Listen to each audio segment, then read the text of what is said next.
弟兄姊妹平安，今天是2023年的4月26号。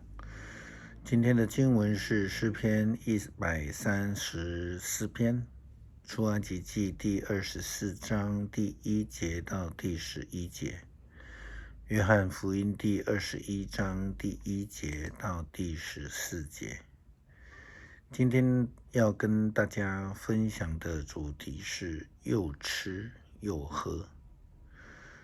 吃喝对人而言是一个非常重要的一件事情，甚至我们说没得吃，至少要有得喝，有得喝就可以保全性命了。也因此我们看到出埃及记所记载的出埃及的以色列人，他们因为没有东西吃，没有水喝，就埋怨怪罪上帝以及上帝的仆人摩西，所以就有了马拉的记载以及玛拿的神迹。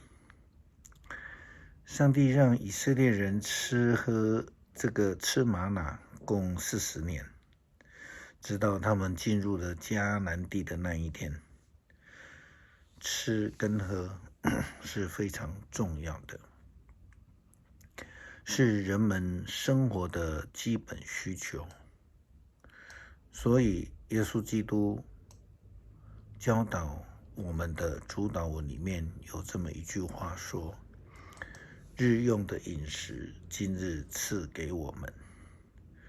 吃喝从基本的需求到这个养生的吃喝，甚至有享受的，也有是很奢侈的，有健康的，更有不健康的饮食。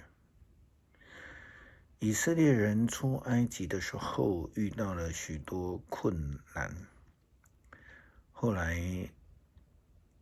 后面有埃及的精锐部队的追兵，前面呢有红海的阻隔，在旷野的日子里面呢，遇到没有东西可以吃，是没有水可以喝，又有亚玛力人要去面对，更是有一大群呢难以管理驯服的以色列人。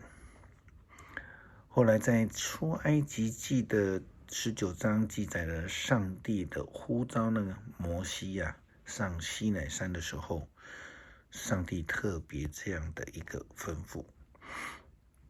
圣经说，上主对他说：你下去警告人民，不可以超越界限来看我，否则会有许多人死亡，就连祭司也必须先洁净自己才能走近我，否则我要惩罚他们。摩西对上主说：你的子民不能上来，因为你已经吩咐我们要以这个山为圣山，并且要在山边立了界限。上主对摩西说：你下去，把亚伦带上来，但是祭司还有人民不可以越过界限到我这里来，否则我要惩罚他们。于是摩西就下山，回到人民那里，把上主的话告诉他们。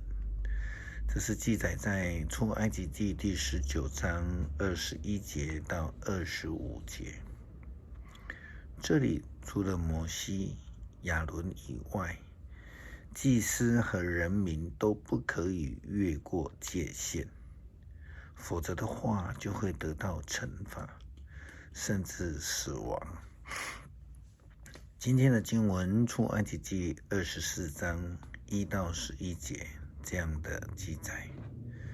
上主对摩西说：你和亚伦、拿达、亚比户连同70个以色列的领袖要上山来到我这里来，你们还要在还远的时候呢，就要下拜。只有你一个人可以到我的眼前，其余的人不可以靠近，人民都不可以跟你上山。摩西下山向人民陈述了上主一切的命令和规例。全体人民同声回答：上主所吩咐一切的话，我们一定遵守。摩西把上主的命令一一的写下来。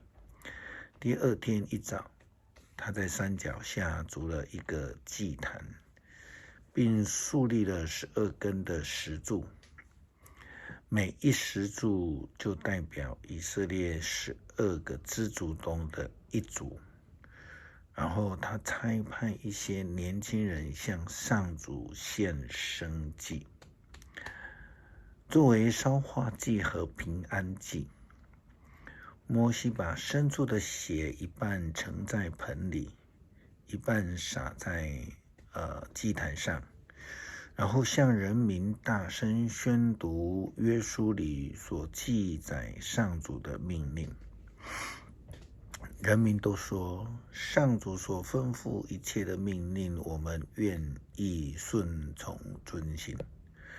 于是摩西拿着盆里的血洒在人民的身上，说：这血是上帝依照他的诫命和你们所立约的印记。摩西、亚伦、拿达、亚比户连同70个以色列的领袖都上山，他们看见了以色列人的上帝，在他的脚下仿佛有蓝宝石的铺道，像天空一样的蓝。上帝并没有伤害这些以色列人的领袖，他们瞻望上帝，他们一起吃，一起喝。经文特别提到了记载，这里有70位领袖。在和合本的圣经的翻译呢，这些领袖就是长老。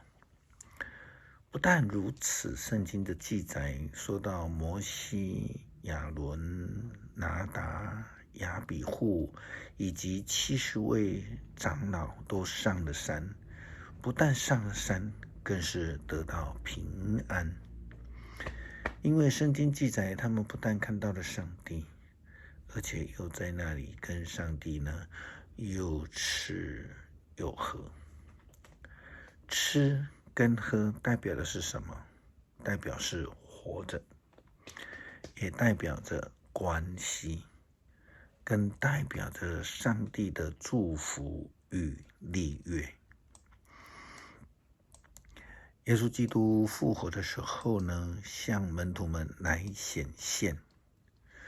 当门徒们在加利利海边再度的重操旧业，因为他们失去了老师，也失去了方向，失去了信心。他们为了逃离罗马兵丁以及祭司们的追杀，所以他们只好又躲回乡下，重操旧业。然而复活的基督再次向他们显现，这次第3次了。不但如此，还让他们再度的经历了当时候领受呼召的时候的神迹，就是再度的捕鱼，满满的捕满了渔获哈。耶稣基督又烤鱼又烤饼给他们吃，他们与主耶稣基督一同的吃喝，正如同耶稣基督回答法利赛人的话说：人子来也吃也喝，大家却说他是酒肉之徒，跟睡棍和坏人交朋友。但是上帝的智慧是从他智慧的果子彰显出来。这是记载在马太福音11章19节。耶稣又说，新郎还在婚宴的时候，你能叫贺喜的客人进食吗？当然不能。这是记载在路加福音第5章34节。所以我们能够与主同坐席，代表了我们所领受的是一个活的祝福，是蒙福的一群人。我们与主一同立约，也吃也喝立约的酒，当然要更积极的跟随主耶稣基督。诗篇134篇，上主的仆人啊，要颂赞上主，所有在夜间圣殿侍奉的人都要颂赞他。你们要在他的圣所中举手祷告，你们要赞美上主，愿创造天地的上主从锡安赐福给你们。感谢耶稣基督赐给我们救恩，赐给我们日用的饮食，让我们得以进入上帝的圣殿，与主同坐席，一同欢宴，一同饮食，领受主恩。祷告奉主耶稣基督圣名求，阿们。